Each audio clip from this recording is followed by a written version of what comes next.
Assalamualaikum warahmatullahi wabarakatuh. Kembali Mimin bersama Ahmad Channel Indo, akan melanjutkan kisah jenaka Abu Nawas.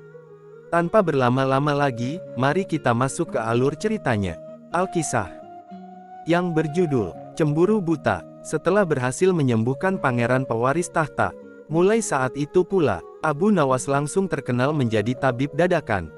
Banyak orang-orang dari segala penjuru berkunjung ke rumahnya, untuk berobat ataupun sekedar konsultasi ala Abu Nawas. Para tamu yang mendatangi Abu Nawas bermacam ragam, sebagiannya juga terdiri gadis-gadis muda. Rupanya hal tersebut, menimbulkan kecemburuan di hati istri Abu Nawas, apalagi Abu Nawas sering memuji-muji para pasiennya itu, terutama para gadis-gadis muda. Suatu hari, Abu Nawas dimarahi oleh istrinya.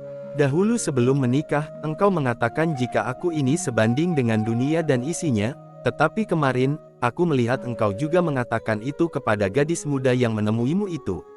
Kata istrinya kesal. Apa kamu sudah lupa, jika dalam kehidupan ini ada dunia lama dan ada dunia baru? Jawab Abu Nawas. Mendengar perkataan suaminya, istri Abu Nawas segera beranjak dengan wajah jengkel penuh kesal. Kisah selanjutnya, Al-Kisah. Suatu hari, Abu Nawas berjalan-jalan menuju kebunnya. Di kebun Abu Nawas yang lumayan luas itu, ditanami tanaman-tanaman buah dan sayur-sayuran yang bermacam ragam. Abu Nawas berjalan-jalan menyusuri tiap petak kebunnya, melewati bermacam-macam tanaman-tanaman buah segar yang siap untuk dipanen. Abu Nawas sangat bersyukur atas apa yang telah Tuhan berikan kepadanya. Suasana pada hari itu cukup terik, sehingga membuat Abu Nawas sangat lelah, dan memilih berteduh di bawah sebatang pohon arbei miliknya, sambil menyantap bekal makanan yang sudah disiapkan istrinya. Setelah siap menyantap bekal makanan, Abu Nawas kemudian berniat beristirahat sebentar, dengan membaringkan badan, sambil memperhatikan setiap detil pohon arbei yang rindang itu, mulai dari daun, ranting dan juga buahnya yang lebat bergelantungan. Setelah terus memperhatikan pohon arbei tersebut, tiba-tiba saja terlintas sesuatu di pikirannya. Dalam hatinya bergumam, aku itu heran, apa sebabnya pohon arbei yang sebesar ini, namun buahnya hanya kecil saja. Padahal, pohon labu yang kecil, merambat dan mudah patah saja bisa menghasilkan buah yang besar-besar. Gumam Abu Nawas dalam hati. Tidak lama berselang, angin kecil pun bertiup meniupi pohon arbei tersebut. Ranting arbei pun bergerak-gerak, dan saling bergesekan, dan sesaat kemudian ada sebiji buah arbei jatuh, tepat di kepala Abu Nawas yang sedang tidak bersorban itu. Kejadian tersebut, sungguhlah menjawab pertanyaan Abu Nawas. Ternyata seperti itu jawabannya, gumam Abu Nawas. Kisah selanjutnya, menipu komandan kerajaan. Al-Kisah. Pada suatu hari, Abu Nawas sedang duduk-duduk bersantai, menikmati secangkir teh di teras rumahnya. Tidak lama kemudian, lewatlah serombongan prajurit kerajaan dengan seorang komandannya. Melihat Abu Nawas yang sedang bersantai, sang komandan pun berhenti, bermaksud menemui Abu Nawas untuk menanyakan sesuatu. Sang komandan bertanya, "Wahai tuan, di manakah aku bisa menemukan tempat untuk bersenang-senang, di daerah sekitar sini?"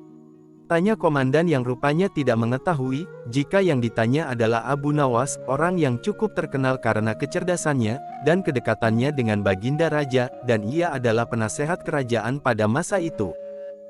"Kalau tidak salah di sebelah sana," jawab Abu Nawas. "Di manakah tempat itu?" tanya salah seorang prajurit, dengan nada tinggi dan tidak menghargai. "Pergilah ke arah sana, lurus tanpa belok-belok, maka kalian akan menjumpai tempat untuk bersenang-senang," jawab Abu Nawas. Rombongan tentara kerajaan itu, akhirnya pergi tanpa terima kasih dan permisi, menuju tempat yang sudah ditunjukkan oleh Abu Nawas. Setelah beberapa saat, kagetlah mereka semua, karena tempat yang mereka temukan bukanlah tempat bersenang-senang, melainkan sebuah komplek kuburan yang sangat luas. Hal ini tentu saja membuat para tentara berang dan marah, karena merasa telah dipermainkan oleh pemuda tersebut. Mereka pun kembali lagi ke tempat Abu Nawas dan menemuinya. "Wahai tuan, kenapa engkau berani sekali membohongi kami?" tanya sang komandan geram. "Siapakah engkau ini, berani sekali membohongi kami?" tanya salah seorang prajurit. "Aku adalah Abdi," jawab Abu Nawas. Komandan dan para prajurit tambah geram dan marah. "Prajurit, tangkap dia," perintah komandan. "Engkau akan aku bawa ke panglima kami, untuk diberi hukuman atas perbuatan bohongmu." kata komandan. Abu Nawas pun ditangkap dan dihadapkan ke panglima mereka. Wahai panglima, kami telah menangkap seorang pembohong, yang berani membohongi pasukan kerajaan. Kata komandan, alangkah lancangnya si tuan ini, karena sudah berani berbohong pada pasukan kerajaan. Lanjut komandan, mengetahui orang yang dihadapkan adalah Abu Nawas, panglima bersikap biasa saja, malah dia bahkan memerintahkan kepada prajurit untuk melepaskan borgol yang ada pada tangan Abu Nawas. Komandan dan para prajurit terkejut, dan sangat heran, ada apa gerangan ini.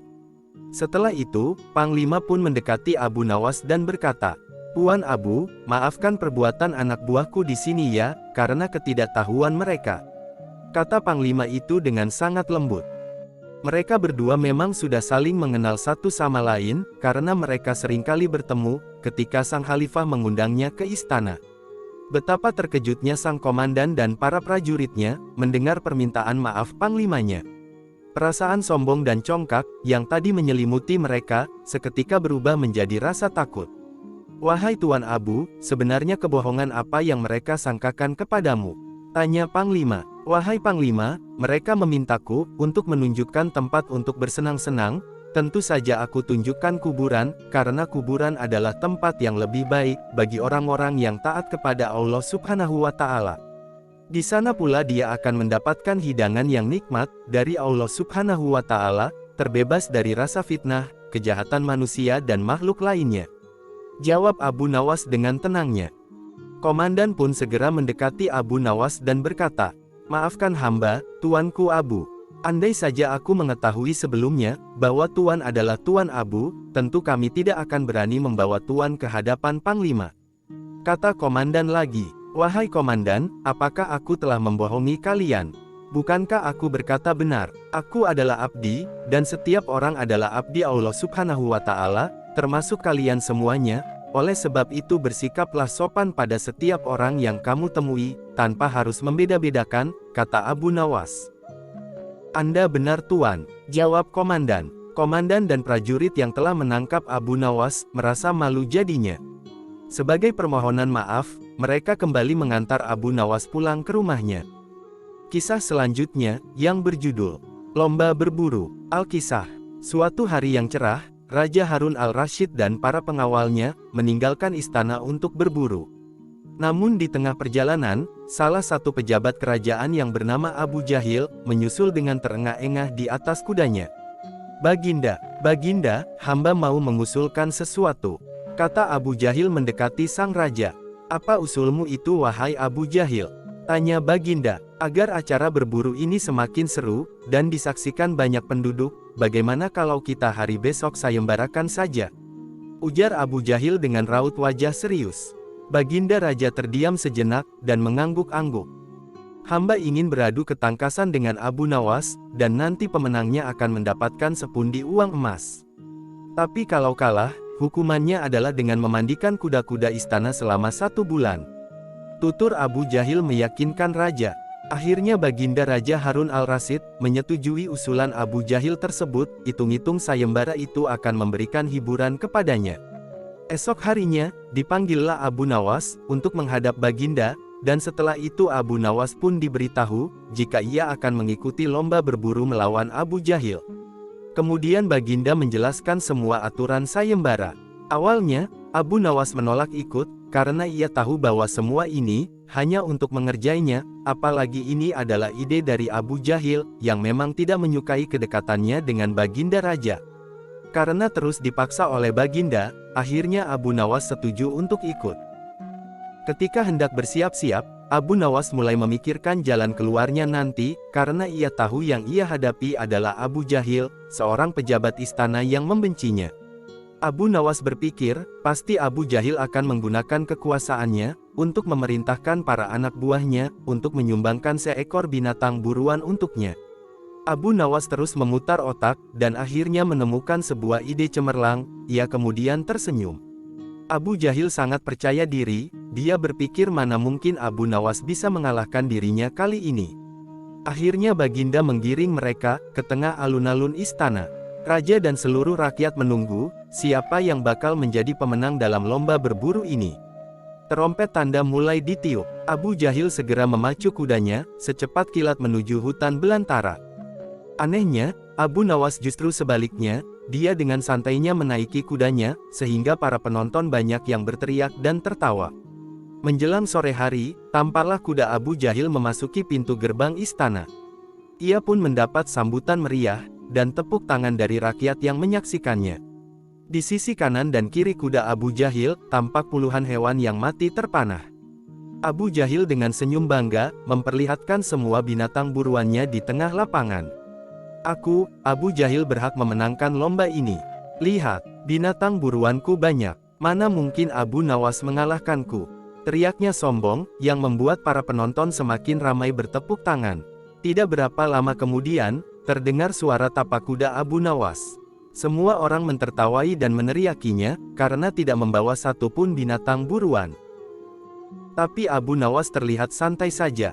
Ia malah tersenyum dan melambaikan tangan, sehingga membuat banyak penonton penasaran. Baginda Raja, memerintahkan 2 orang pengawal maju ke tengah lapangan, dan menghitung jumlah binatang buruan, yang didapatkan 2 peserta tersebut. Pada kesempatan pertama Abu Jahil, para pengawal menghitung jumlah binatang hasil buruan dari Abu Jahil. 35 ekor kelinci, ditambah 5 ekor rusa, dan 2 ekor babi hutan. Kata salah satu pengawal, kalau begitu, akulah pemenangnya, karena Abu Nawas tak membawa seekor binatang pun. Teriak Abu Jahil dengan sombong dan percaya diri. Tenang, tenang, aku membawa ribuan binatang. Jelaslah aku pemenangnya, dan engkau wahai Abu Jahil, silahkan memandikan kuda-kuda istana. Menurut aturan lomba, semua binatang boleh ditangkap, yang penting jumlahnya. Kata Abu Nawas sambil membuka bambu kuning, yang telah diisi dengan ribuan semut merah. Jumlahnya sangat banyak Baginda, mungkin ribuan, kami tak sanggup menghitungnya lagi. Kata pengawal kerajaan, yang menghitung jumlah semut itu. Melihat kenyataan itu, muka Abu Jahil langsung memerah, karena sangat malu. Ia pun tiba-tiba saja jatuh pingsan. Baginda Raja dan penonton tertawa terpingkal-pingkal. Abu Nawas langsung diberi hadiah, sesampainya di rumah, istri dan anaknya, menyambutnya dengan kebahagiaan. Bersambung ke kisah selanjutnya, terima kasih.